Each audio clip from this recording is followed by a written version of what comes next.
Escucha lo que pasa en la radio de todos. Lancelot Radio, en la 90.2 FM.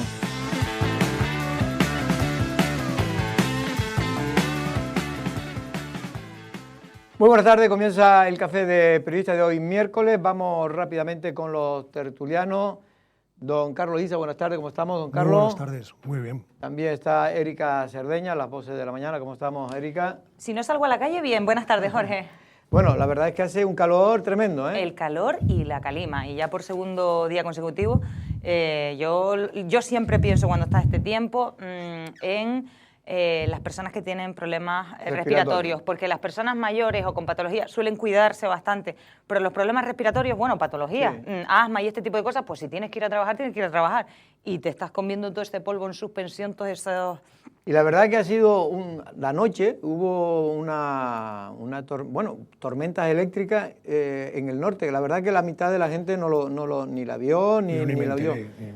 Pero, porque casi toda fue, creo que en el mar, pero al norte de Lanzarote y parte de la... Pero sí que llovió, eso sí. Graciosa. Y cayó alguna gota. Alguna gota, sí. Pero más bien para ensuciar, porque sí, de poco ha servido las gotas de la lluvia, ¿no? Y yo me sorprendí esta mañana, tú sabes que yo vengo a trabajar muy temprano, el consorcio decía que los rayos... Ahí estamos viendo, perdona, los rayos, las tormentas eléctricas registradas durante la madrugada de hoy, ¿no? Que era entre las 4 de la madrugada, a las 5, yo lo vi, yo de repente ¿sí? yo iba con el coche, como vengo tan temprano, iba con el coche por delante del aeropuerto y de repente veo como una luz, digo, nada, esto será un coche que está saliendo de la montaña. Era el relámpago. Y resulta que vuelve y vuelve, digo, esto que es un tiempo seco, la calima y tal, y ni una gota, ni una. Un tiempo de estos raros, de barullo, donde se mezclan muchos fenómenos. En este caso, pues la calima, se mezcla el calor, se ha ido prácticamente el viento, pero ayer en alguna zona había viento, en concreto. En definitiva, un tiempo, digamos, de lo nada, digamos, habitual en septiembre, porque septiembre solía ser... Bueno, en septiembre aquí es verano, o sea, aquí el verano dura hasta finales de octubre. No, pero que solía ser tiempo muy bueno en el sentido de lo que nosotros vemos bueno, que es con poco viento, con sol, temperatura más o menos agradable, pero como el cambio climático lo está cambiando, nunca mejor dicho, casi todo. Se ha puesto de moda hablar del cambio climático y ya se utiliza como un comodín para todo. Sí, pero la realidad es que el cambio climático podemos exagerar o no exagerar, pero que ha cambiado el mundo, está claro, las estaciones cada vez... Sobre todo se ruedan las pero estaciones, es lo que parece. Es que ¿en referencia a qué? Porque los... No, en referencia a que antes, agosto y septiembre... No sé, hace 1000 años había glaciaciones, había sequías tremendas, a lo mejor se pegaban 100 años de sequía, o 500 años de sequía. Tú estás hablando no había ni siquiera referencias sobre variaciones de clima. Las últimas referencias que tenemos son de hace 100, 150 años. Sí, pero ya te digo yo... El clima se mueve a gran escala, es decir, las diferencias son pues a lo mejor de 1000 años, de 1 millón de años. Sí, eso que es en el tiempo en el que nos movemos. En el tiempo es evidente, pero está claro que hay pruebas que evidencian que ahora pues las lluvias son más torrenciales. No quiere decir que no hubieran lluvias torrenciales hace millones de años, que las había también.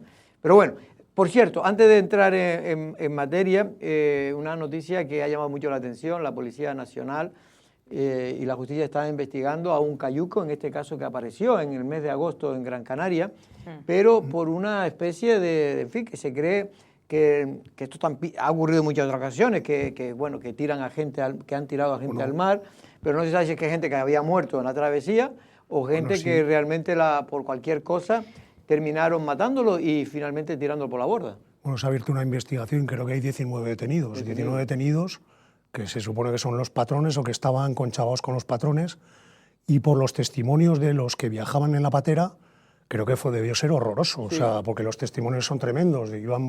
Se habla de que había 300 personas a bordo y llegaron a la Gran Canaria 200, creo que tiraron del orden de 50 personas. Medio centenar, sí. Pero además no solo eso, sino que los pegaban, los maltrataban, cada vez que se quejaban por algo les pegaban o los tiraban por la borda. Si se caía alguno no los recogían. Creo que fue tremendo y la policía ha abierto una investigación y a ver qué es lo que pasa, pero desde luego lo que está claro es que los testimonios de los que iban dentro apuntan a que debió ser una cosa terrorífica, vamos. Sí, bueno, esto ocurrió en agosto, es decir, ya hace casi un mes, y se han abierto diferentes investigaciones judiciales y policiales, y inicialmente ya había indicios de que algo había pasado, algo raro, y finalmente ha decidido, en este caso, encausar a 19 personas que estaban a bordo. A ver, patrones, cuando dicen patrones, yo sé que la prensa, pues, patrones no pueden ser 18. No, pero que estuvieran porque vinculados con la organización. 3. A lo mejor están vinculados con la organización que se dedica al tráfico de las personas, ¿no? O que eran los más allegados. El caso es que fue inhumano, por lo visto, por los testimonios de... Porque claro, no hay otra forma de saberlo que a través de los testimonios... De los propios testimonios. De los propios que iban en la patera, que dicen que les pegaban, que les maltrataban, que los tiraban por la borda y que si alguno se caía ni siquiera se preocupaban de recogerlo. Y bueno, pues ahí está fue un viaje, la investigación por lo abierta. visto, un viaje infernal. Por cierto, como una noticia positiva, Erika, es que anoche, la madrugada, en Las Vegas, en Estados Unidos, pues finalmente Eicher Sosa ganaba su pelea y bueno, fue toda una alegría este chico de Taiche, de Lanzarote, y que realmente fue muy emotivo, Erika, porque recientemente, bueno, creo que hace 2 días, moría su padre. Su padre, y además él le dedicaba unas palabras de recuerdo, porque su padre lo ha acompañado en todo momento, él mismo ha dicho que es quien lo acompañó, quien lo enseñó. Yo me he puesto casi tan contenta, yo creo que más que él, y yo apenas lo conozco, y no me gusta, en esas artes marciales mixtas, creo que se llaman, en lo que practican, ni siquiera lo puedo ver, pero me alegro un montón, porque sé que es un chico que se lo ha currado, que además ha tenido esa capacidad, esa disciplina, esa entereza de, a pesar de lo que estaba ocurriendo, él sabía que su padre estaba muy malito y que probablemente no lo volviera a ver, él mismo lo reconoció, pero dijo, lo hago por él, porque era un poco, lo hago por él y por mí, evidentemente por los dos, y yo me alegro y de que, y desde aquí trasladarle la enhorabuena. Es un hito para el deporte de Lanzarote, de Canarias y de España, que la gente esto tiene que saberlo, es muy importante y muy relevante, porque ahora se ha ganado un contrato con la UFC, que es lo más top que hay a nivel mundial, para dedicarse a lo que él se dedica. Al final está llevando el nombre de Lanzarote en esta disciplina y lo llevará, y yo me alegro enormemente, de verdad. Es verdad muchísimo. que es un tipo de modalidad de boxeo que, en fin, que se ha puesto de moda, que nosotros los mayores pues no lo seguimos, pero te quedas asombrado, Carlos, la cantidad de gente joven que está enganchado y que ven este tipo de pelea. Un pequeño homenaje que le queremos hacer, vamos a publicar la crónica que hacemos hoy en el informativo, le quiero hacer también aquí en el Café de Periodistas, un homenaje a Eicher Sosa. Ganador del combate estelar del Contender Series, Eicher Sosa. De esta manera, a los puntos, Eicher Sosa conseguía el sueño por el que llevaba peleando muchos años, una lucha que fue más allá del deporte y que se convirtió en un acto de superación después de perder a su padre pocos días antes de su gran combate ante Mason Lee. Antes de venir para acá, sabía que probablemente no hablase nunca más con mi padre, y antes de venir me despedí de él. Me faltaron muchas cosas por decirle, pero hoy lo representé de la mejor manera, ¿no? Como él me enseñó, siempre me decía, siempre fuerte, siempre juntos. Y eso hice, ¿no? Fuerte, juntos con él, que lo tengo aquí, siempre, el collar, y sobre todo en mi corazón. El propio Dana White, propietario de la franquicia, felicitó en persona al lanzaroteño para darle la bienvenida y reconocer su entrega por ser capaz de competir en estas circunstancias. Very wrong to him to overcome mentally and emotionally. Su equipo estuvo allí junto al Guanche Warrior para celebrar esta victoria. Ya le dejan pasar a todos a celebrar con Eicher Sosa, nuevo peleador de la UFC. Y así, en Las Vegas, Sosa ha conseguido llegar a la élite de las artes marciales mixtas, convirtiéndose en el segundo canario de la historia en alcanzar este hito deportivo. Bueno, por lo dicho, un pequeño homenaje y sobre todo porque ahora entra en la élite de... Españoles no hay más de 10, una cosa Tiene así. muchísimo mérito, sobre todo por lo que estáis diciendo de que falleció su padre, porque en esas condiciones, de verdad, pues se podía haber venido abajo, todo el trabajo de muchísimos años, de muchísimo esfuerzo, y yo, bueno, pues como conejero, sobre todo, y pues sobre todo por el esfuerzo que lleva, ¿no? Porque no es fácil, es muy complicado, hay mucha competencia, hay que prepararse muchísimo, hay que, sobre todo mentalmente, estar muy, muy, muy fuerte, y desde luego la enhorabuena, y desde luego pues el pésame por su padre, pero bueno, ha conseguido, su padre debe estar orgulloso de él. O sea, que... Pues sí, y además ha representado en esa modalidad a todo el boxeo español. Bueno, por cierto, que hoy hemos podido hablar con Domingo Ceja, es el consejero de agua del Cabildo de Lanzarote. Muchos creen que gracias a Domingo Ceja y al empeño que le ha encargado el Osvaldo Betancourt, pues la situación del agua no ha ido a peor, sino al contrario, ha mejorado ligeramente, porque como ayer comentaba Osvaldo Betancourt, se encontraron una situación realmente lamentable, después de 4 años donde muy poco se hizo para resolver o ayudar a resolver el problema en inversiones importantes de agua. Es verdad que en la anterior legislatura, el proyecto que ya venía de la época de Pedro Sanginés, al menos la presidenta Dolores Corujo siguió adelante con él, que es la tubería del norte. Pero poco más se hizo, de hecho esa tubería todavía, que tenía que haber estado ya inaugurada en la época de Dolores Corujo, pues todavía ha pasado 1 año y medio, casi 2 años, y todavía no se ha podido inaugurar, aunque las previsiones es que se pueda inaugurar a finales de este año, y eso va a ser fundamental para el norte sobre todo. Pero antes, Carlos y Erika, vamos a oír a Domingo Ceja cuando habla de que ya está en prueba, porque una de las cosas que ha puesto en pie o que se ha propuesto el presidente del Cabildo es mejorar el regadío, sobre todo para el campo, porque es uno de los principales problemas que también le transmitieron muchos agricultores. El agua, sin agua el campo no existe, la agricultura no existe. En este caso, Domingo nos certifica que efectivamente ya se ha puesto en marcha en periodo de prueba la desaladora que el Gobierno de Canarias, a través de la Consejería de Agricultura y Pesca, ha enviado a Lanzarote tras construirla, en este caso, y tiene su mérito, en el Instituto Tecnológico de Canarias. Promesa cumplida con esa planta portátil de 2.500 metros cúbicos, la primera instalada en Canarias y puesta ahora desde el día 15 en prueba, produciendo agua para el sector primario. El propio consejero del Gobierno de Canarias nos hará la entrega de esta planta, por lo tanto, pues estamos de enhorabuena, sobre todo para el sector primario. Bueno, pues Carlos, por lo dicho, el sector primario va a recibir 2.500 metros cúbicos de agua ya asegurada, porque el contrato de la Consejería de Agricultura es que le dan esa desaladora solo para que sea utilizada para el regadío, no para el consumo humano. Pues es una gran noticia para los agricultores de la isla que llevan esperando este agua pues como agua de mayo. Como agua de mayo.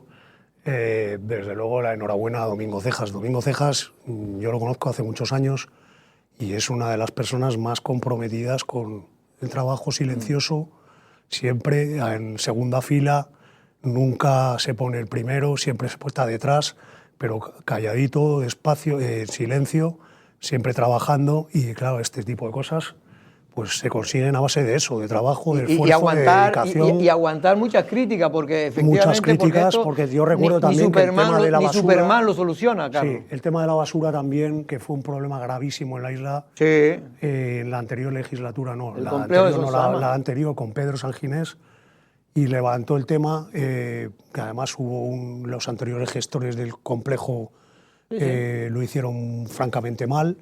Y bueno, pues él se echó a la espalda el problema y silenciosamente otra vez.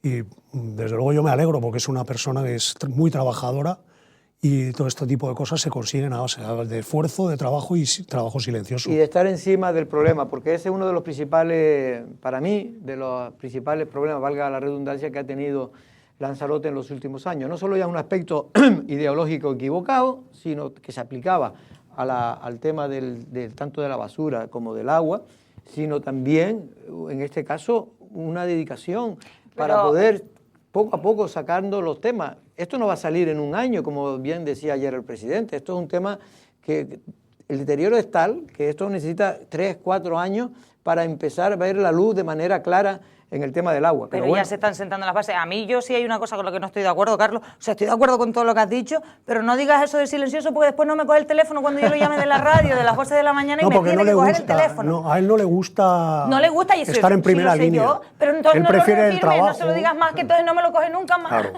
Claro. Tú dile que le llamas de parte de Jorge y verás cómo es sí que no, te lo coge. te lo prometo, ¿no? Es verdad, una persona mí... que declina, pero no por nada, sino porque yo creo que es que no le...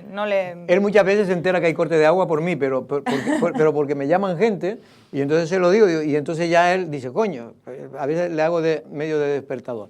Bueno, la suerte es que efectivamente no solo esa inversión, hoy también vinieron técnicos de los que están haciendo la obra de la tubería del norte que comentaba antes y también lo que es más importante, que es la desaladora y el centro de producción que se está construyendo en La Santa para el regadío de Tinajo y parte de Teguise, de toda la zona de Soo y tal, de regadío, lo cual eso es un proyecto que venía ya también de la época anterior, no se pudo ejecutar en la época de Dolores Corujo por diversos temas y finalmente Osvaldo Betancor ha cogido el toro por los cuernos y ya está en la fase, no sé si está en la fase final, que creo que no, está todavía en la fase inicial, pero bueno, ya por lo menos se empieza a ver las máquinas, se empiezan a ver el dinero invertido. No sé si tenemos, un corte de Domingo Ceja sobre este proyecto que ya ha empezado a ejecutarse en La Santa. En principio todo apunta a los plazos establecidos, que para finales de junio, principio del mes de julio, las obras tendrían que estar prácticamente el 100% terminadas. Que esa obra sea también el primer proyecto de red de agua agrícola que va a tener la isla de Lanzarote. Insisto, lo acaba de decir Domingo, es el primer proyecto de red de agua agrícola. ¿Qué quiere decir eso? Que la planta potabilizadora que se va a construir en La Santa, que se está construyendo, solo es para regadío, no es agua potable 100% y por lo tanto no necesita tanta, en fin. Es agua reutilizada. No es reutilizada. Claro. En este caso es agua, pero no lleva todos los mecanismos para que sea potable, sino que es un agua, digamos... Sí, porque es una desaladora. Efectivamente, ¿no? Y preparada solo para el riego. Bueno, me están diciendo también, bueno, los bonos consumo, no sé si ustedes consumen mucho, Erika, no sé por qué te miro a ti. Yo consumo Parece muchísimo. Que las mujeres consumen más que los hombres. Me miras porque consumo, no, pero que no tiene nada, bueno, sí tiene que ver muchas veces. ¿Consumen más las mujeres que los hombres? Yo creo que sí, pero también antes sí, ahora ya no. No, pero también, la industria, y esto es malo, esto que voy a decir es una crítica, y soy la primera, pero... Pues mira, esto es un debate interesante, pero sí, las mujeres consumimos más, hay toda una industria. No, pero ya cada vez menos, cada vez ya está muy igualado. No, hay toda una industria hecha para hacernos creer a las mujeres que nunca es suficiente, que nunca tenemos el rímel perfecto, que nunca tenemos las pestañas perfectas, que nunca tenemos el maquillaje perfecto, el pelo, el esto, el otro y el de la moto. Y también con los suplementos, con esto, con lo otro. Ahora bien, ¿me gusta a mí consumir? Me gusta, para que nos vamos a engañar. Pero también es verdad que auspiciada por la industria que hay. Pero bueno, que sí que es verdad que todos consumimos en alguna medida y vienen súper bien. Estos bonos consumen Lanzarote fueron todo un éxito el año pasado. Por eso los han ampliado este año. El viernes empieza. Sí, pero ¿por qué le está dando publicidad? Para que la gente... Y hay que apuntarse rápido porque yo el año pasado me intenté apuntar. Se gastaron 4 o 5 minutos. horas. 4 o 5 horas después ya no había nada. Perdona, pero tenemos una conexión, una videollamada, en este caso con Doris Borrego, que es la representante de ASCAD, del alquiler vacacional en Canarias. Muy buenas tardes, Doris, ¿cómo estamos? Muy buenas tardes, muy bien, gracias. Bueno, Doris, te hemos llamado para dos temas en concreto. Uno, porque sorprendía la noticia que leíamos este fin de semana de que el gobierno de Pedro Sánchez un poco presumía de que había conseguido sacar del alquiler vacacional pues más de 50.000 casas, viviendas vacacionales en España, de las cuales 8.000 estaban en Canarias. Ustedes han sacado un comunicado un poco aclarando la cosa, para que todo el mundo sepa exactamente, ¿esas viviendas ya quedan fuera del mercado vacacional? Vamos a ver, el Estado no tiene competencia, o mejor dicho, el Estado ha llegado a un acuerdo con los registradores de la propiedad para que ellos registren o se encarguen del registro único de las viviendas vacacionales que solicita Europa a partir de junio del año que viene. los registradores de la propiedad son un ente privado y no tienen potestad para definir qué es una vivienda vacacional legal o ilegal. Son las comunidades autónomas que tienen diferida la materia turística y serán las que depuren qué viviendas vacacionales son legales o no legales. Dentro de esas 53.000 viviendas o más de 8.600 viviendas en Canarias, hay muchas viviendas que no se han registrado todavía por algún defecto, que todavía tienen tiempo de subsanar, y muchas de ellas, y así se lo hemos trasladado directamente al Ministerio de la Vivienda este lunes que estuvimos en Madrid. Muchas de ellas no se han podido registrar porque no están registradas. Según la ley hipotecaria, una persona no está obligada a registrar en el registro de la propiedad su vivienda. Entonces, los registradores ahora pretenden que esas personas, para percibir ese número de registro único como vivienda vacacional, inmatriculen las viviendas primero, causándoles unos gastos de media entre 6 y 10.000 euros. Y nosotros no estamos de acuerdo. Si la ley hipotecaria no nos obliga a tener nuestras viviendas registradas, ¿por qué para recibir un número de un registro, además que se refiere a turismo, vamos a tener que registrar nuestras viviendas? Es decir, hubo buena predisposición y yo creo que próximamente, así nos han trasladado, vamos a continuar trabajando en esa línea porque no es de justicia. También hay que tener en cuenta, lógicamente, que esa ley, ese Real Decreto 1312 de 2024, que nos obliga a registrarnos en los registros de la propiedad, está recurrido ante el Tribunal Supremo porque infringe evidentemente competencias. Las competencias en materia turística están conferidas a las comunidades autónomas, con lo cual estamos ahora mismo en un impasse, pero importante que todo el mundo tiene que saber que ese titular no se corresponde.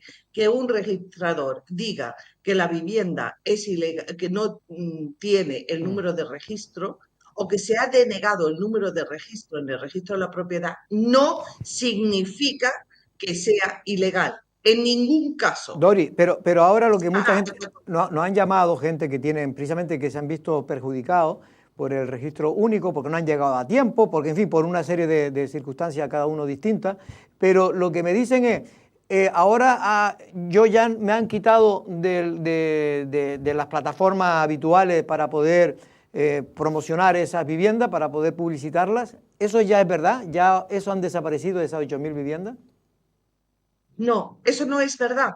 Por eso estamos aclarando y hemos mandado notas de prensa y estamos informando a todos nuestros asociados de que eso no es cierto. Las plataformas están retirando aquellas viviendas que no tienen el registro, el número de registro de turístico del Gobierno de Canarias, de la Consejería de Turismo, pero no por no estar registradas ante los registros de la propiedad. Para aclararlo entonces, los que tienen el registro del Gobierno de Canarias, es decir, los que ahora mismo están explotando, llevan explotándolo varios años y que tienen el registro y por lo tanto el certificado para poder ejercer la actividad, ¿esas personas no se le están retirando los anuncios de las plataformas? Eso es verdad, no se están retirando esos anuncios. Muy bien. Y ya para terminar, Dori, el Gobierno de Canarias, que no coincide con ustedes mucho, ni ustedes con ellos, en cambio en esto sí han coincidido. El otro día oí hablar a un representante de la Consejería de Turismo diciendo que efectivamente que se ha invadido competencia con el registro único y además de invadirse competencia, ellos no son quienes pueden decidir qué es legal o no es legal, que lo tendrá que decidir en cualquier caso cuando se apruebe la ley de vivienda turística.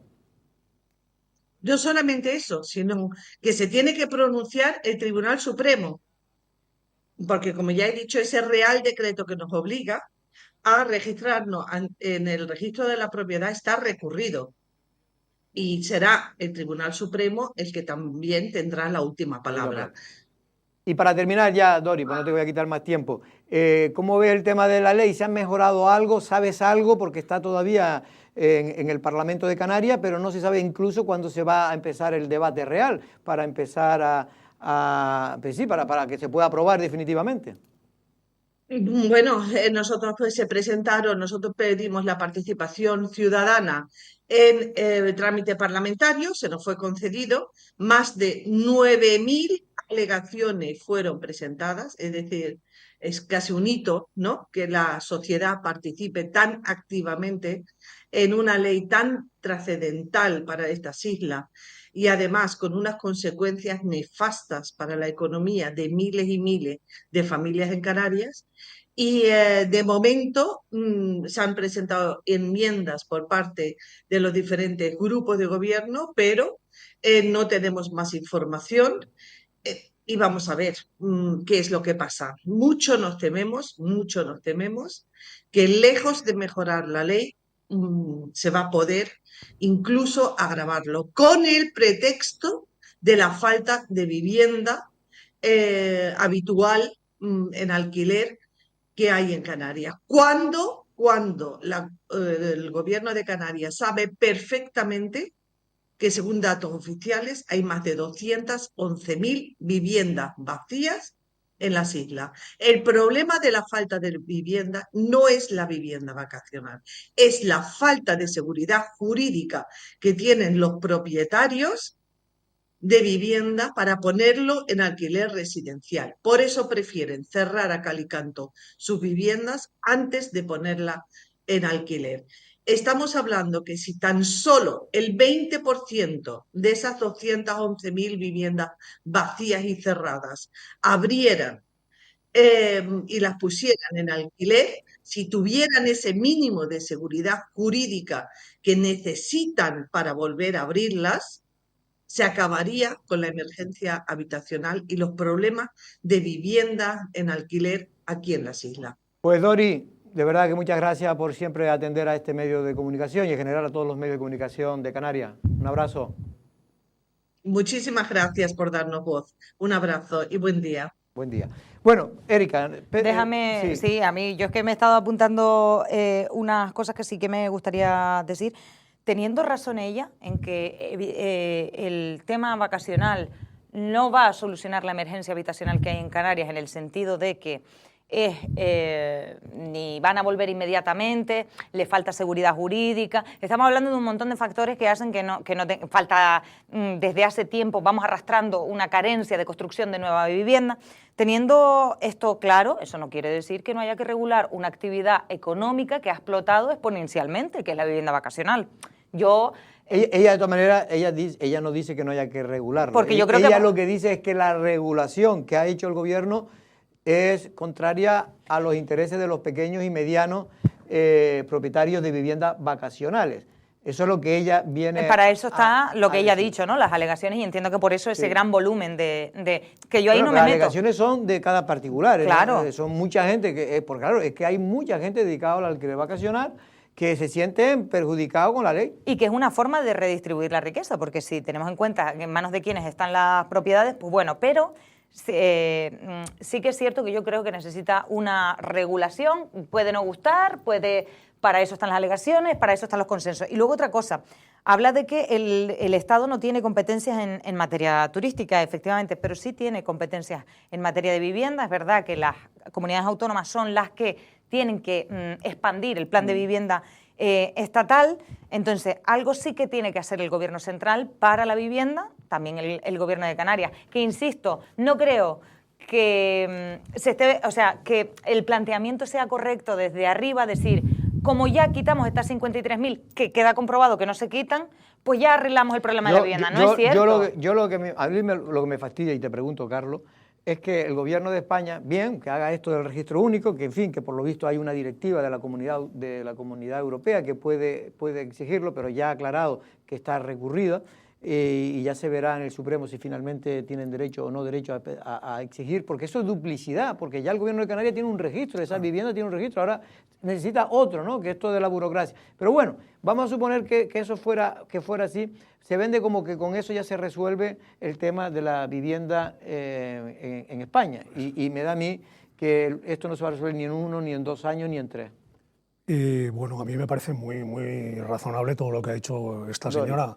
Es representante de los propietarios. Los propietarios tienen derecho a hacer con sus viviendas lo que ellos consideren. Lo que me parece absolutamente fuera de lugar es lo que hace el Gobierno de España. O sea, el Gobierno de España lleva con una política en la que hay una inseguridad jurídica tremenda para cualquier propietario de una vivienda, donde efectivamente, como ella dice, yo prefiero tener mi casa cerrada a cal y canto a que se me meta un ocupa, me la destroce y encima no pague el dinero de la renta mensual. Con lo cual, el Gobierno de España, en cuanto a temas de vivienda, pues la verdad, Pedro Sánchez hizo una promesa hace 2 años de construir 120.000 viviendas, todavía no se ha visto ni un solo ladrillo. Ahora se sale con esto, se saca de la chistera esta norma que se quita del mercado de un plumazo, pues a lo mejor el 70, el 80% de la vivienda vacacional.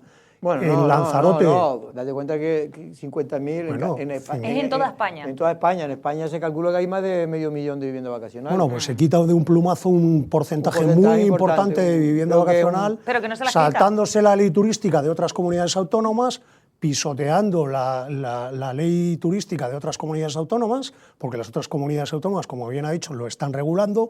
Efectivamente, nadie pone en duda que haya que meterle mano, porque eso no hay nadie porque además los propios propietarios, si yo soy propietario, pago mis impuestos, estoy en regla, estoy al día, y resulta que hay alguien que está alquilando un chamizo sin pagar impuestos y nada, pues me está haciendo la competencia desleal, al igual que los hoteleros. O sea, que es que esto hay que regularlo sí o sí. Pero es que el problema no es que haya que regularlo, todo el mundo está de acuerdo en que haya que regularlo. Pero hay que regularlo bien, no hay que hacerlo de una forma chapucera para apuntarse un tanto ante la opinión pública diciendo que ha sacado del mercado 50.000 viviendas, cuando primero no es cierto. Y que no es verdad. Cuando primero no es cierto y segundo, está pendiente de lo que diga el Tribunal Supremo, las comunidades autónomas están enfadadas, están encabronadas, los usuarios están encabronados y el tema de la vivienda sigue sin resolverse porque, desde luego, el gobierno de Pedro Sánchez no ha hecho absolutamente nada. Bueno, lo que les preocupa, si se enfada alguna comunidad, en todo caso, es la catalana. Eso es lo que preocupa al gobierno. Ese es lo tema. Que parece. Mientras porque no se enfaden los que da, vascos y los catalanes... Claro, ahí está el punto. O sea, la sensación que da es ¿por qué no han modificado? ¿Por qué no ayuda un poco? O sea, esto no lo va a arreglar. Yo entiendo que el problema de la vivienda no lo puede arreglar ni una comunidad autónoma sola, ni el Estado solo. El Estado no puede arreglarlo solo, porque si los ayuntamientos siguen atascados para dar licencias, si hasta el gobierno, 2 años y medio. Si el gobierno de Canarias no pone... Entonces te quiero decir, pero esto que además o lo arreglan no se ha hecho un todos, esfuerzo real ya. para construir vivienda, porque yo no he visto En una el gobierno reunión, de Canarias- yo no he el gobierno visto de una Canarias- reunión del gobierno del Estado No, el reuniéndose Estado- con las comunidades autónomas y con los ayuntamientos diciéndoles vamos a hacer un plan real y No, efectivo lo sobre único que vivienda, adquiriendo suelo público, porque hay suelo público, se puede conseguir suelo público Carlos, para construir. Lo Yo no he visto. dijo en la última conferencia de presidentes cuando Clavijo llevaba la agenda allí, que voy a decirlo así, nos ningunearon y ningunearon a todos los que estaban allí. Lo único que importó fue el enfrentamiento de Ayuso con la ministra de Sanidad. Y Pedro Sánchez, ¿te acuerdas que en ese momento anunció un superplan para la vivienda? ¿Dónde está? Sí, sí, ha dicho 20 veces que esta es la legislatura de la vivienda y al final es la legislatura En la que de más los hablamos de catalanes y vivienda, de los seguro. vascos. Y de la no vivienda, porque precisamente no se ha construido prácticamente, por lo menos el gobierno central no ha construido ni mil viviendas en lo que lleva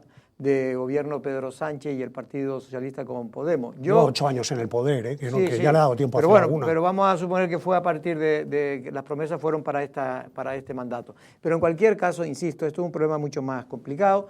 Y yo no digo, porque yo creo que cuando se aprobó la ley, famosa ley de vivienda, y lo digo muchas veces, por parte del PSOE y Podemos, fue muy presionado el PSOE en aquel momento por Podemos para hacer una ley que efectivamente, como bien dices tú, Carlos, creó una inseguridad jurídica que lo que hizo fue sacar del mercado miles de viviendas, unos para cerrarla a cal y canto y otra dedicarlo al alquiler vacacional, porque era mucho más rentable y más seguro. Y porque además extiende la riqueza de una forma tremenda. O sea, Cuando viene un turista a Lanzarote, el turista que viene al alquiler vacacional no es un turista que compita con los hoteles. O sea, viene porque sabe lo que busca y sabe que busca un alquiler vacacional de un apartamento, de una casa o de una casa terrera. Sí, que muchos de ellos no vendrían. Y vienen porque salen a cenar, salen a comer, se compran un queso, cogen un coche de alquiler. Como todo, yo creo que tiene la sinergia positiva, está demostrado. Otra cosa es que, como yo creo, es un problema, como todo, cuando crece más de la cuenta hay que regularlo. Vamos precisamente para hablar de regulación, para hablar de planeamiento, con el consejero de Política Territorial del Cabildo de Lanzarote, Jesús Machín, hijo.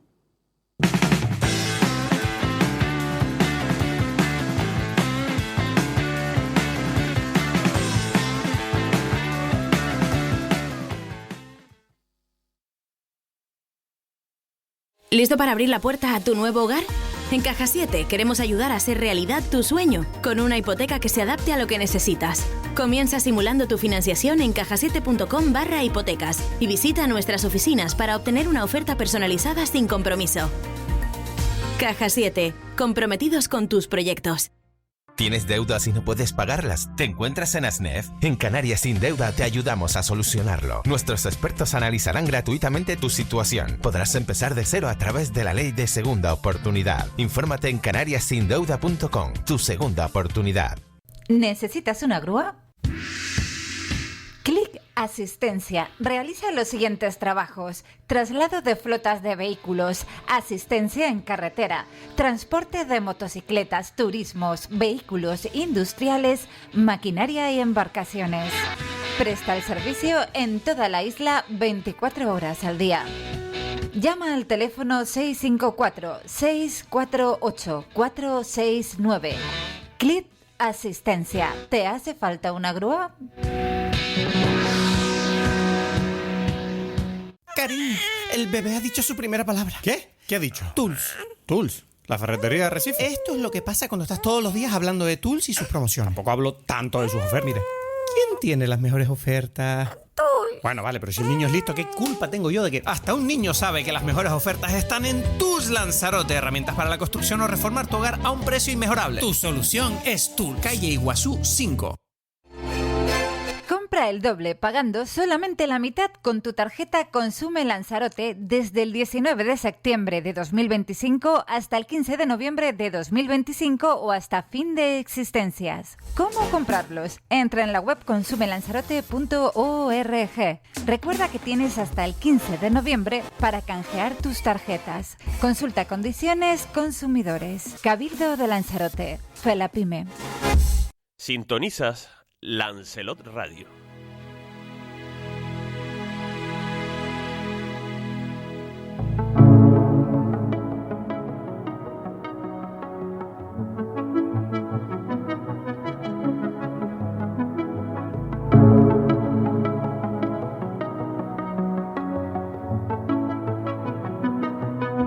Escucha lo que pasa en la radio de todos. Lancelot Radio, en la 90.2 FM.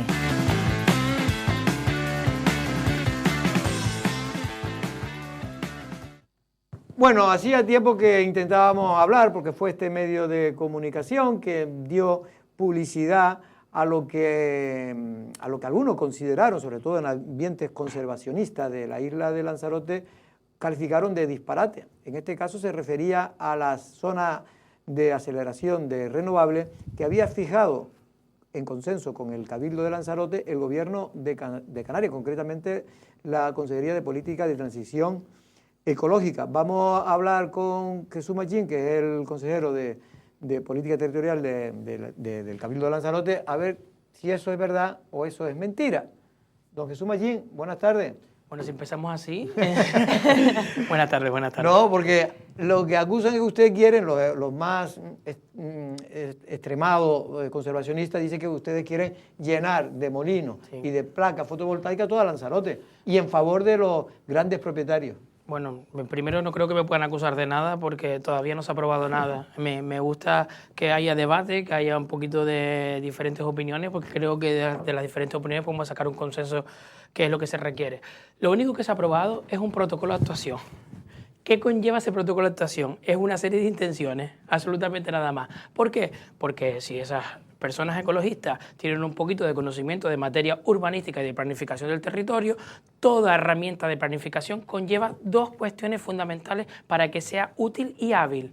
Uno es un proceso de evaluación ambiental y segundo un proceso de información pública y de participación ciudadana para que los ciudadanos puedan alegar. Todavía no se han dado esas dos circunstancias porque no se ha empezado el proceso. Pero entonces, ¿qué es lo que se publicó allí? ¿Aquello para qué fue? Porque se dio bombo y platillo por parte de la transición. Se había vendido como que fue la primera, Lanzarote era la primera isla que había mapeado y había, digamos, fijado cuál era su zona de crecimiento, de aceleración. Zonas de crecimiento no, porque no son zonas de crecimiento, son zonas de establecimiento, de penetración de energía sostenible. Sí, porque eso antiguamente, en la antigua ley, creo que no existía, eso se hizo en 2024. Exactamente. Hay que recordar que hay una ley que nos vincula, y la ley que nos vincula que tenemos que transicionar justamente. Ojo, soy el primero que no estoy de acuerdo con que establezcamos grandes masas de zonas para establecimientos de este tipo de energía, como ha pasado en Fuerteventura, que no tiene ningún tipo de control. A mí lo que se me pidió es que haya una planificación energética. Y ahora hay una planificación energética. Se ha mapeado en función de dos criterios. Conservacionista, el primero, y segundo, en los suelos rústicos que tengan algún tipo de protección no se puede establecer absolutamente nada. Se ha cogido suelos rústicos residuales, que no tienen ningún tipo de protección, que no tienen ningún tipo de valor y que están ya transformados muchos de ellos. ¿Qué quiero decir con esto?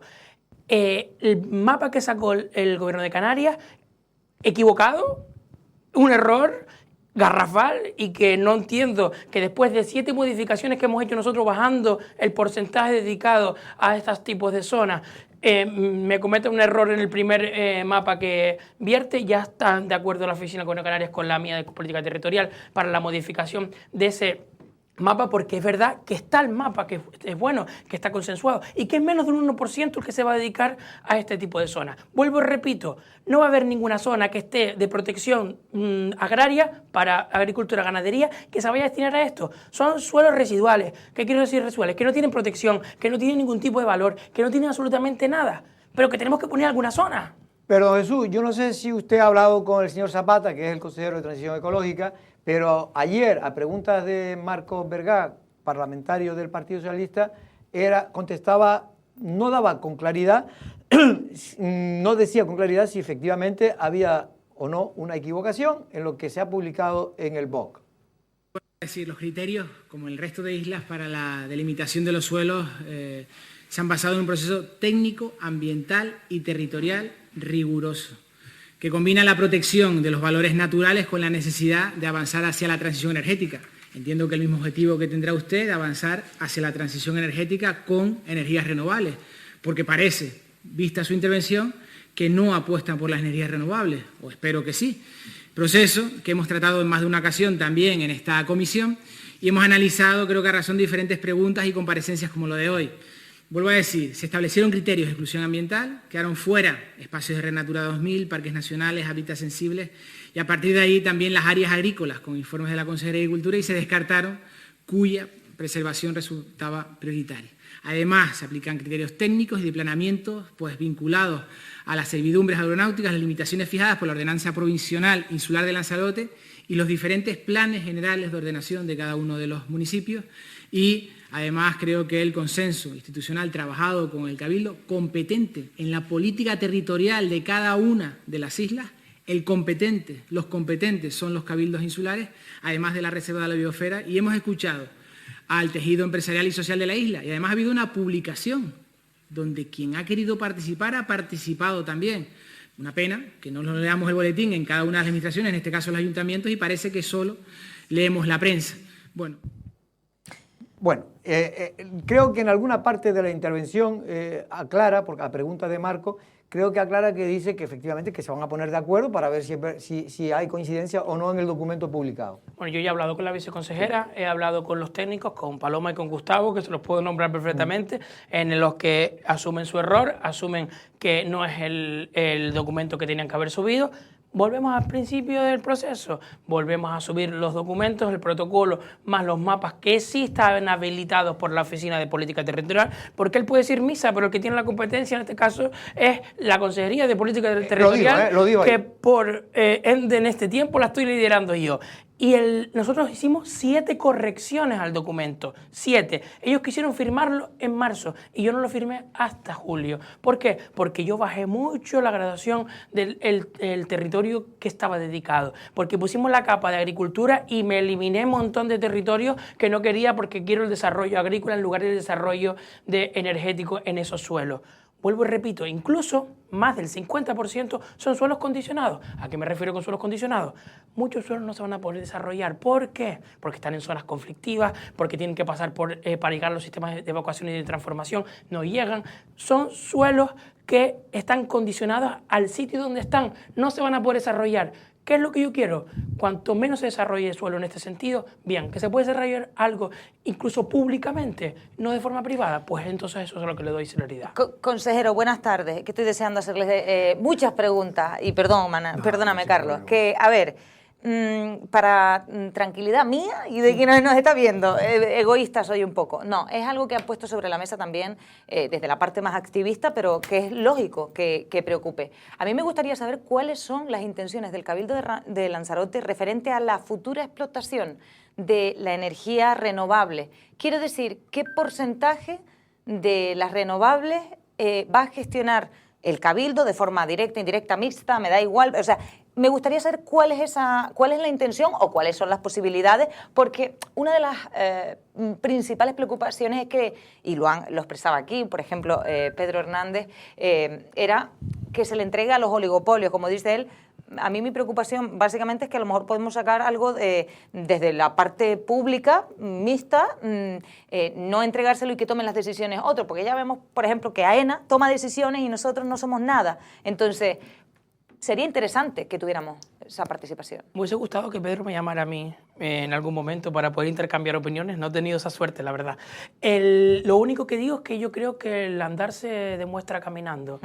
Yo he sido un firme defensor de la priorización de la energía de titularidad pública a la privada. Y lo que voy a priorizar mientras estoy aquí, que todo lo que penetre sea de titularidad pública y no privada. ¿Cómo consigo eso? Poniendo más condicionantes de los que estaban antes. Porque ahora no hay nada. ¿Y se han puesto? Se han puesto los condicionantes. Es decir, que para un promotor privado va a ser... Va a ser pues complicado. Ustedes cuando ven el mapa, cuando esté el bueno, ven la parte rosada y la parte amarilla. La parte rosada es la que está casi todo pintado, esa es la que tiene condicionantes. Entonces miren que casi todo tiene condicionantes. ¿Por qué? Porque yo quiero que si vamos a comprometer terreno, que por lo menos tengamos beneficios los lanzaroteños de comprometer ese terreno, ojo, porque cada penetración lleva un impacto. Eso está más que claro. Lo que intentamos planificando es que el impacto sea mínimo y si que podamos tener rédito encima de ese impacto los conejeros y las conejeras, pues bienvenido sea. Yo siempre, incluso fue una enmienda que puse yo a la ley de cambio climático, siempre habrá priorización de energía de titularidad pública a la privada. Carlos, ¿alguna cosa sobre este tema? No, es que yo creo que es una pérdida de tiempo, porque si ya ha aclarado que el Gobierno de Canarias ha reconocido su error y todo el mundo está de acuerdo en que ha sido un error, pues los errores se arreglan. Los conservacionistas no se lo creen. Claro, entonces, dicen que no es un error. Que no es un error, que ha sido a propósito. Bueno, lo veremos. El tema está en que si las cosas se han resuelto, o sea, se ha reconocido el error, pues que se resuelva y que avancemos, ¿no? No nos quedemos dándole vueltas a una cosa que ya sabemos que, bueno, pues que ha sido un error. Sí, pero ahí... pero yo lo que estás diciendo tú es muy interesante, me parece que no tiene mucha más discusión, pero sí tiene discusión otra cosa para mí, que lo planteo aquí en la mesa y también a Jesús, que es a ver si va a ocurrir como en otras zonas que ni comemos ni dejamos comer. ¿Qué quiero decir con eso?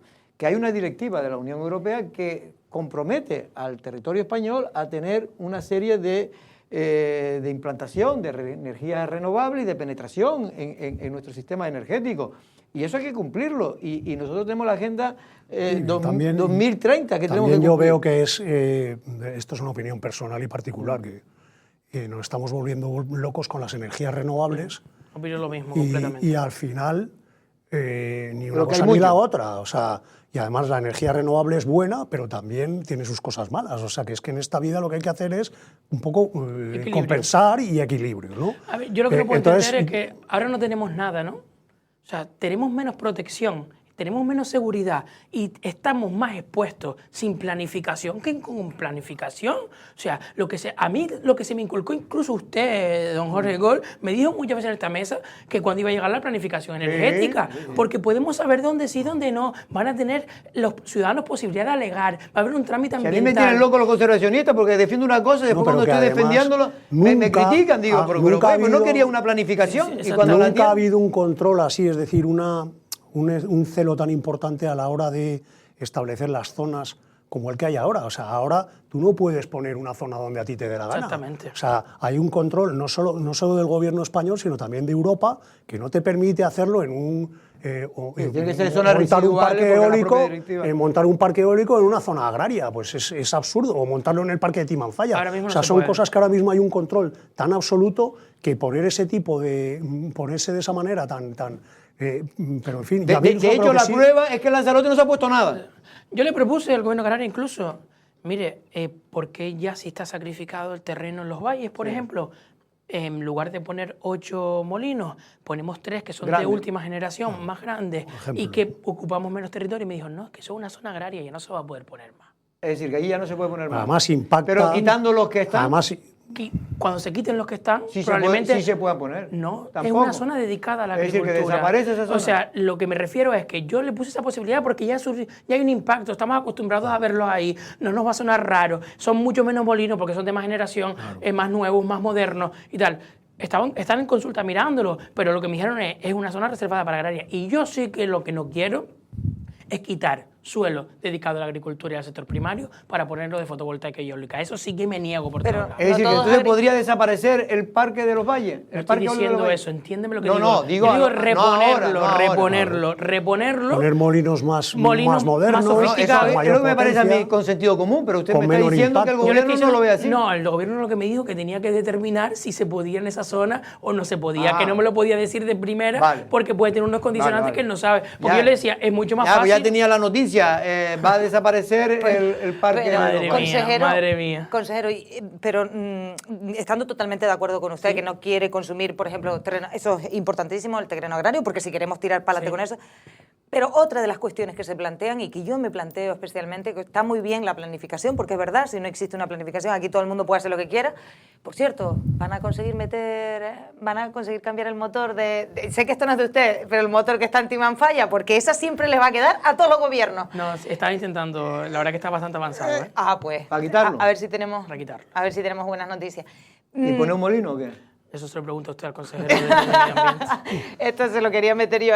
Consejero, una de las cuestiones, comunidades energéticas, ¿por qué no se solapan absolutamente todos los edificios de titularidad pública para empezar y luego fomentar la privada, que sé que se está haciendo, sé que salió ahora una partida de ayuda. Acaba de salir una partida de subvención. Pero como que vamos con un retraso impresionante. Mira, las comunidades energéticas está bastante avanzada por parte del área de energía y el área de energía ya tiene el estudio de lo que podríamos ocupar en todas las cubiertas que hay en Lanzarote antes de empezar con el suelo. Yo estoy completamente de acuerdo. O sea, que es que yo no soy sospechoso de querer poner, es que he sido incluso demasiado radical en contra del establecimiento en suelo de este tipo de energía. Pero es que hay una ley que me obliga.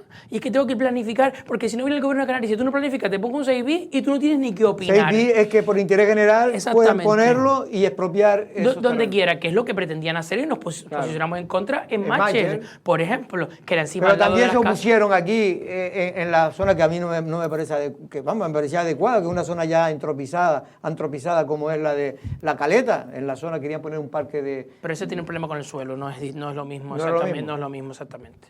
Lo que me refiero es que estamos haciendo un trabajo serio, responsable y riguroso por proteger, porque la planificación, a los que entendemos en este sentido, su principal cometido es proteger.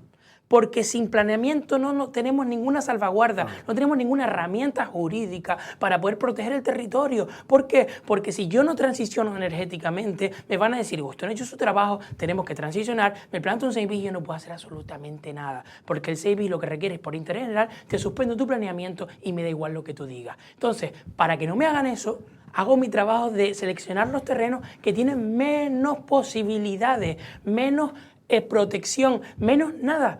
¿Por qué? Porque Agrario no quiero tocar, pero no puedo tocar el medioambiental, el cultural, no puedo tocar nada que tenga protección, son suelos rústicos residuales, que no tienen ningún tipo de valor. Y que el ciudadano que no está de acuerdo va a poder alegar y vamos a hacer en consenso. Si no lo quiere, pues... ¿Para cuándo cree usted que podremos tener ya el mapeo o el plan energético alternativo, como usted le quiera llamar, de energía renovable en la isla de Lanzarote aprobado? Suelo opinar las cosas que dependen de mí, no las que dependen de otros. ¿Por eso quién depende? Del Gobierno de Canarias, el que lleva el procedimiento. La aprobación lleva el Gobierno de Canarias.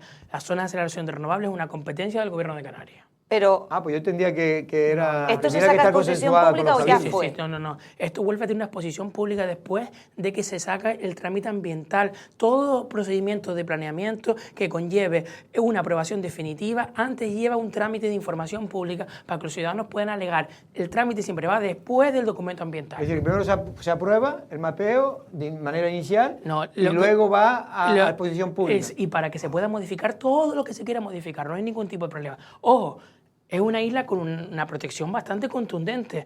Hemos elegido suelos casi seleccionados porque no hay más por dónde tirar.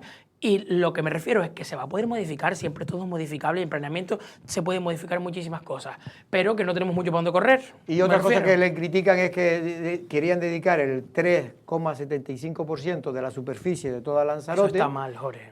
Y ustedes quieren dedicar menos del 1%, tengo entendido. Menos del 1%. Aunque los técnicos dicen que con 0,25% de terreno vale la pena. Yo esto sí se lo he explicado a algunos de los conservacionistas que me mandan WhatsApp. Le he dicho, hombre, es que cuando se hace eso no quiere decir que se va a ocupar que no todo se puede, el que hay terreno. muchísimas condiciones y condicionantes. Que, por ejemplo, algún suelo que tiene que pasar por un espacio natural protegido no lo va a poder hacer. No, es lo que me refiero. Y aparte de Jesús, que yo sé que ahora como está el tema, pues la gente no quiere decir, es obvio que el legislador, en principio, lo que tiene es que facilitar la instalación. Ahora se está diciendo, porque por temas ideológicos no quieren que vengan grandes promotores a hacerse con esa riqueza, entre comillas, y quieren que sean los propios, el sector público o los propios, el autoconsumo. En fin, y me parece muy bien todo esto, pero hay que entender que el legislador lo que tiene que hacer es facilitar, cuanto más facilidades da, porque eso es lo que le exige la Unión Europea, que le dé facilidades para que puedan instalarse, porque no se puede estar en negro y en blanco a la vez. Y esto muchas veces es lo que le pasa a los conservacionistas, que son los primeros que hace unos años hablaban de quitar el petróleo, no a Repsol, poner energía, y ahora cuando se está poniendo y se dan facilidades, pues parece que todo el mundo está en contra. Y que no están en contra. Ellos ahora ideológicamente es lo que no quieren que se ponga en cualquier sitio, pero ya está diciendo a mí me parece que no se va a poner. Los conservacionistas hay veces que se pasan 4 pueblos, pero sí que es cierto que hay veces que que tienen hacen su función y son importantes, es un factor importantísimo porque primero porque están encima de las cosas, y si no fuera por ellos muchas veces no nos daríamos ni cuenta. Hay que oírle. Otra cosa es que le hagamos caso en todo. Lo que a mí me ha extrañado es que ninguno se ha acercado por ahí a hablar y a discutir nada. Se ve que yo no les doy muy buena vibra. Voy a citar a Pedro Hernández, que fue... que es uno de los hombres que está metido en todo este follón ahí. Pero repito, que me hubiera gustado que me llamase antes para poder debatir y poder explicarle y poder... Pues es un hombre que tiene bastante, creo yo, bastante capacidad de diálogo, y yo espero y deseo que así sea. No es un sectario, está muy bien informado y yo tengo muy buena opinión de él. Conoce los problemas a fondo de la isla. No, digo, porque al final creo que todos queremos lo mismo, solo que al final nos perdemos en Pedro hay que oírlo mucho, pero hacerle el 10% caso. No, porque dice muchas cosas con sentido común. Es broma. Ya, Suso, para terminar, porque me están diciendo que nos tenemos que ir, para cambiar de tema, si les parece, y ustedes pueden hacer una pregunta breve. El tema del planeamiento. Ayer estuvo aquí Osvaldo Betancor, nos dijo que el 2026 se va, sí o sí, a poner a exposición pública la aprobación inicial del plan insular de Lanzarote. Tenemos ya todo en marcha, les hago un resumen de todos muy rápido. Ya tenemos el documento ambiental estratégico de la Jeria, que va al órgano ambiental y ya va a convertirse en documento de avance para su aprobación inicial. La Jeria. Ya tenemos, está redactándose y nos entregarán próximamente el documento ambiental ya como documento de alcance para convertirse en avance del plan insular, y ya ha empezado a redactarse el del PRUC del archipiélago Chinijo, también el mismo documento. O sea, esos documentos irán luego al órgano ambiental ambiental, para convertirse en documento de avance y de ahí a la aprobación inicial.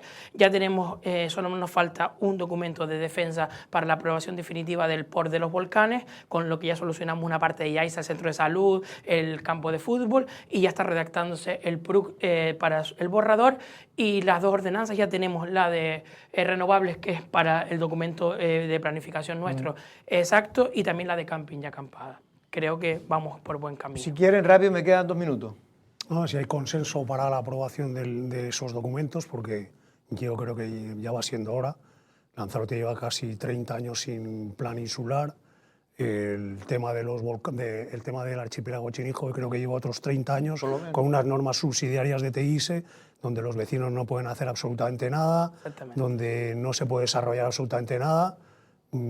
¿Hay consenso o siempre tenemos a los mismos boicoteadores de siempre que prefieren que hay partidos, está clarísimo y todo el mundo sabe cuáles son, que prefieren que no se apruebe nada y así no se puede hacer nada y seguimos viviendo pues con unas normas de hace 30 o 40 años que no permiten hacer nada? ¿Han hablado usted con el PSOE, que es un poco lo que quiere decir? Yo les invito a todas las exposiciones que hacemos de documentos, a todas las charlas que hacemos, a todas las que hacemos en Famara, por ejemplo, en La Graciosa, que hemos hecho 2 en cada una y haremos otras 2 más. Las veces que me he reunido, que Jorge lo sabe, de la Jeria, que es el que no he encontrado a nadie que esté en contra de ese documento. Ellos siempre van a estar en lo mismo. Yo cuando entré aquí sabía cómo era. ¿Usted cree que el PSOE va a seguir poniendo palos en la rueda para la aprobación de los documentos del territorio? Si hay planeamiento, se le acaba su discurso de especulación siempre con el urbanismo y con la protección del territorio. Ese es el tema. Es que desde el momento... Dice que usted lo tiene claro. No, yo no voy ni a intentarlo. Si ellos quieren sumarse, yo espero tener mi mayoría para hacerlo. ¿Me da pena? Sí, porque creo que son documentos de consenso. Pero por lo menos, don Jesús, tiéndale la mano para que después se la ellos coman. se la atiendan, pero si los invitamos a todos, hacemos invitaciones públicas para que vayan a las jornadas de la Jeria, no ha aparecido ni uno. No, porque no pueden convencer y no quieren. Entonces, yo lo que creo es que mientras no haya planeamiento, ellos pueden especular y tienen más sentido en ese sentido. A los que mandan en la Fundación César Manrique y les preguntas a ellos, porque son los que mandan sobre pues el PSOE. Pues le hemos solicitado informe cuando no debíamos, pero eso lo hemos solicitado porque queremos también su participación y queremos que ellos opinen. Pues sí, que opine todo el mundo, pero no se puede hacer caso a todo el mundo, porque si haciéndole caso a todo el mundo no sale nunca nada. Erika, muchas gracias por estar aquí. Gracias y mucha suerte mañana. Te me quedas aquí. Mucha suerte mañana. Muchas gracias. Y también a que Carlos. vaya bien la operación. Muchas gracias, Carlos. Billo malo nunca muere. No. Esperemos, don Jesús.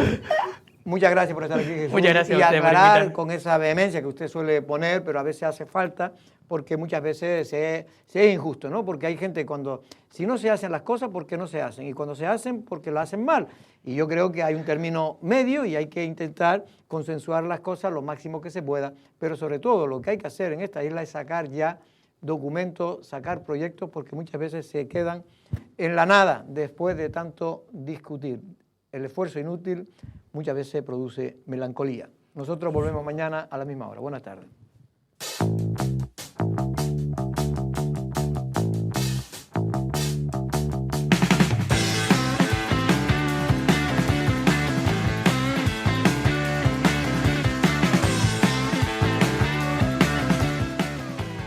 Escucha lo que pasa en la radio de todos. Lancelot Radio, en la 90.2 FM.